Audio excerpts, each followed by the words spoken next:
नमस्कार दोस्तों, स्वागत है आप सबका आज के क्लास में।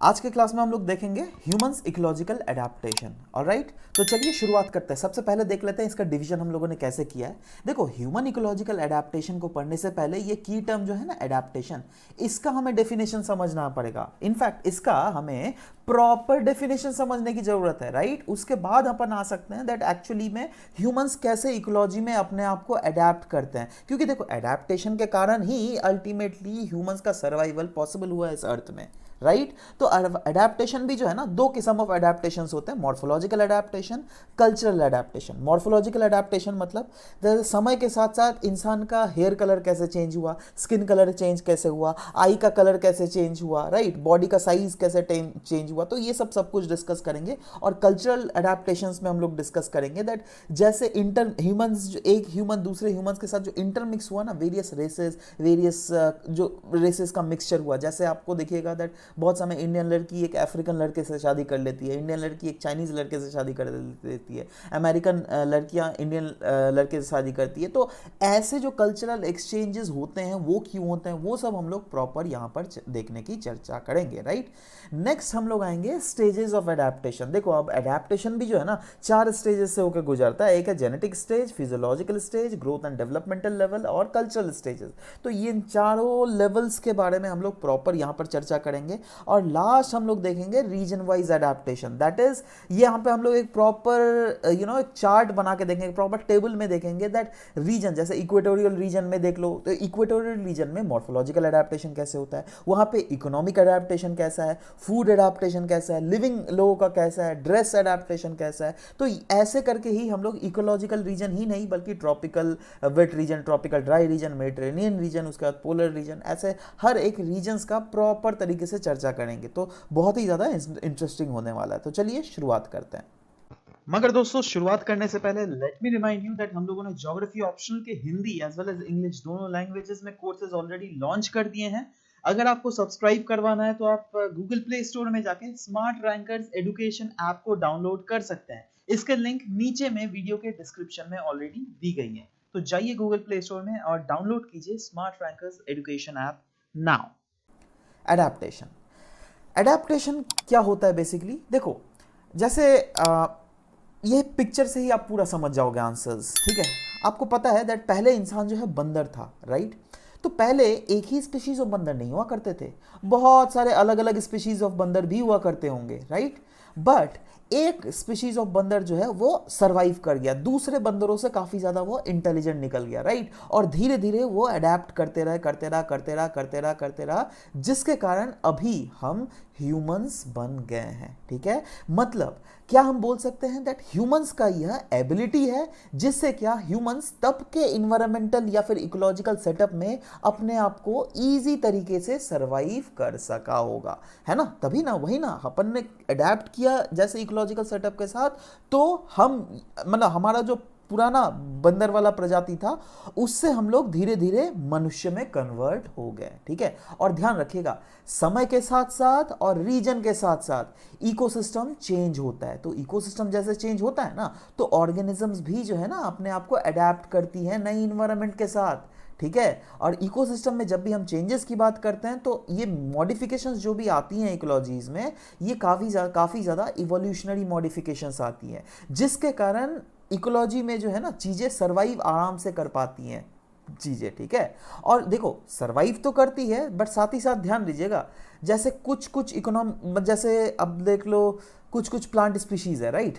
एक 2-3 प्लांट स्पीशीज़ ले लो, तो नो डाउट ये अपने आप में कंपटीशन करेंगी, है ना। धीरे धीरे टाइम के साथ साथ इवोल्यूशन भी होगा, है ना। बट कुछ ऐसे भी है ना जो क्या इवोल्यूशन नहीं कर पाते हैं, है ना। मतलब वो लोग जो है हार जाते हैं, है ना। They could not adapt to the natural environment या फिर चेंजिंग इन्वायरमेंट, इसलिए वो सब जो है स्पीशीज धीरे धीरे एक्सटिंक्ट भी कर जाते हैं। इनफैक्ट डार्विन जी ने बोला था दैट देखो भैया, इवोल्यूशन जो है वो एडेप्टिव सिलेक्शंस के कारण होता है, दैट इज एडेप्टेशंस। जो इकोलॉजी में डिफरेंट ऑर्गेनिजम्स है, डिफरेंट बायोटिक ऑर्गेनिजम्स है, वो धीरे धीरे जैसे इवॉल्व करती हैं तो अपने आप को चीज़ें अडेप्ट करती रहती है, और अडेप्ट करने के साथ साथ ही इकोलॉजी में जो है इवोल्यूशंस हमें देखने को मिलते मिलता है। जो ऑर्गेनिजम्स प्रॉपर तरीके से अडेप्ट करने में सक्षम हो जाती हैं तो वो सर्वाइव कर पाती हैं, जैसे हम मनुष्य की प्रजाति आराम से सर्वाइव कर गई, राइट।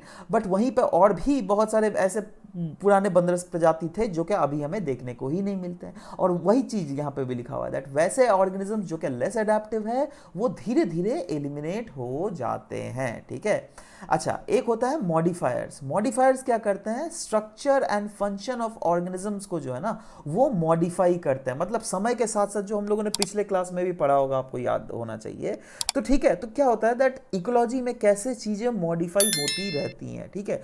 तो अच्छा, वो मॉडिफायर्स जो है अल्टीमेटली इकोलॉजिकल एडेप्टेशंस में भी एक बहुत महत्वपूर्ण भूमिका निभाती है। तो इसी के साथ एडेप्टेशन तो आप लोगों ने समझ लिया क्या होता है। अब आ जाता है human ecological adaptation, that is इंसान इकोलॉजी के साथ अपने आप को कैसे अडेप्ट करता रहता है। तो नो डाउट, देखो इंसान नो डाउट बहुत एक इंटेलेक्चुअल एनिमल है, राइट। तो हम नो डाउट इन्वायरमेंट जो है ना हमारे ऊपर काफ़ी ज़्यादा नेगेटिव इम्पैक्ट डालने की कोशिश करती है। जैसे आप ले लो, इतना ज़्यादा तगड़े तरीके से हवा चलता है, साइक्लोन आ जाता है, तो वो क्या हुआ, इन्वायरमेंट का प्रहार ही ना हुआ इंसान के ऊपर। बट इंसान क्योंकि अपन इंटेलेक्चुअल एनिमल है, इसलिए बहुत सारे हम लोग रास्ते निकालते हैं कैसे इन्वायरमेंट के नेगेटिव प्रकोप से बचा जा सके, ठीक है। और हर एक यूनिक ह्यूमन कल्चर जो भी जहां पर भी हुआ है, राइट, उनकी अपनी अपनी यूनिक एडेप्टेशंस है और वो लोकल एनवायरनमेंट में रह रहकर उन्होंने अपने आप को वैसे अडेप्ट कर लिया है। जैसे जैसे यहां पर ले लो ट्राइबल हैबिटेशंस, है ना। देखो ट्राइबल्स यूजुअली कहां पर रहता है, जंगलों में, पहाड़ों में, जो जंगल्स होता है, नेशनल पार्क, बायोस्फीयर रिजर्व, इस टाइप के रीजन्स में हमें ज्यादातर देखने को मिलता है। तो आप देखोगे ये जो ट्राइबल्स रहेंगे ना, इनका घर देखोगे थोड़ा अपराइज्ड प्लेटफॉर्म में है। क्यों अपराइज प्लेटफॉर्म में है भाई, यहां पे तो कोई फ्लड आने का तो प्रोबेबिलिटी नहीं है, तभी भी अपराइज प्लेटफॉर्म में। क्यों, क्योंकि जंगली जानवरों से ये अपने घर को प्रोटेक्ट करते हैं, है ना। इनकी पुश्ते पुश्ते जो है इसी टाइप की घर बनाते हुए आ रही हैं और इन जनरेशन वाइज जो है इनको अपना नॉलेज देते हुए आ रही है, देखो तुम लोग भी ऐसा ही घर बनाना जिससे जंगली जानवर जो है वो तुम्हें डायरेक्टली जिससे अटैक नहीं कर पाए, राइट। तो ये कहीं हम बोल सकते हैं दैट हाँ, ट्राइबल कल्चर का एक यूनिक तरीके का अडेप्टेशन है यह, है ना। वैसे ही विलेज रीजन में कैसे अडेप्टेशंस आपको देखने को मिलता है, इस टाइप का हट आपको देखने को मिलेगा, राइट। हट देखने को मिलेगा, ऐसे बड़े बड़े दरवाजे आपको देखने को मिलेंगे, है ना।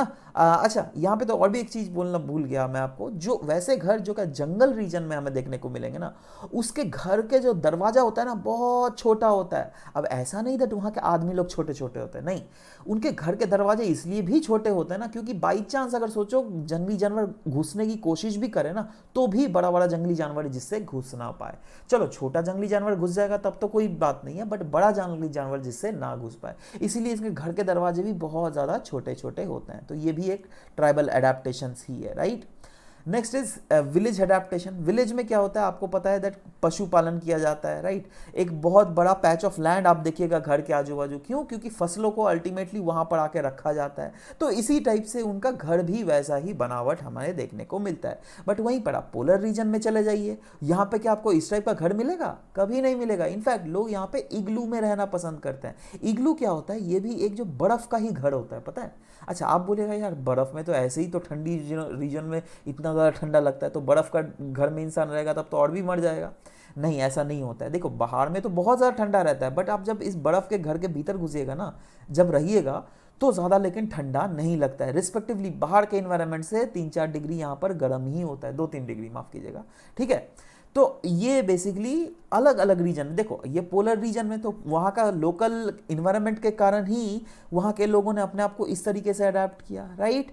यहाँ पे ट्राइबल रीजन में जो कि जंगलों में रीजन यहाँ पे है, तो वहाँ के लोगों ने अपने आप को इस टाइप से अडेप्ट किया हुआ है ना, जिसके कारण हमें अलग अलग चीज़ें देखने को मिलती हैं। यही नहीं, नेचुरल कंडीशंस भी जो है ना अलग अलग लोगों में अलग अलग तरीके का हमें प्रिवेल करता हुआ दिखता है, ठीक है। जैसे अलग अलग इंडिविजुअल में आप देख लीजिए, जैसे स्किन कलर अगर ले लोगे तो कुछ कुछ ऐसे लोग होते हैं जो कि काफ़ी ज़्यादा गोरे चिट्टे होते हैं, राइट। कुछ कुछ ऐसे होते हैं जो कि रिस्पेक्टिवली ब्राउन या फिर येलो कलर्स के होते हैं, राइट। बट कुछ कुछ ऐसे भी होते हैं जो कि डार्क कलर के होते हैं। अच्छा, ये वाला क्यों आता है, इस टाइप से अलग अलग रीजन में लोग ऐसा क्यों हमें देखने को मिलता है, क्योंकि देखो जैसे अफ्रीका में ज़्यादातर देख लो, है ना, सोमालिया रीजन में, युगांडा वाले रीजन में, नाइजीरिया वाले रीजन में आपको ज़्यादातर इस टाइप के ब्लैक कॉम्प्लेक्शन के लोग मिलेंगे, ठीक है। बट देखो ये भी बहुत ज़्यादा खूबसूरत होता है, बट सवाल होता है दैट इस टाइप के ब्लैक कॉम्प्लेक्शन के लोग यहाँ पर क्यों होते हैं, क्योंकि देखो यहाँ पर जो है ना, एक तो इक्वेटोरियल रीजन है, इक्वेटोरियल रीजन के कारण जो है ना स्किन के भीतर पिगमेंटेशंस बहुत ज़्यादा आ जाते हैं।